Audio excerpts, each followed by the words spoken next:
তাই মাদিনা মাদিনা করে হয়ে যাও ফানা,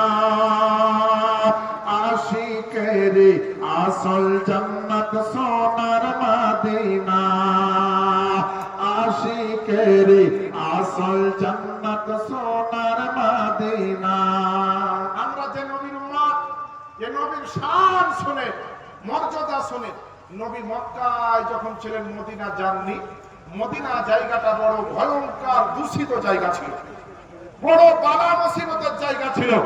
আর নবী যখন মদিনায় গেলেন, নবীর কদম মদিনায় পড়ল, তো নবীর কদমের বদৌলতে, নবীর ছোঁয়া মদিনায় পড়াতে মদিনা কত দামি জায়গা হয়ে গেল। শাইর বলছে, এক সময় ছিল মদিনা অলক্ষণের ভূমি, নাবির ছোঁয়ায় হলো আরশের চেয়ে দামি।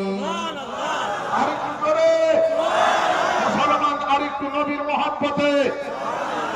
এক সময় ছিল মদিনা অলক্ষণের ভূমি, নাবির ছোঁয়ায় হলো আরশের চেয়ে দামি।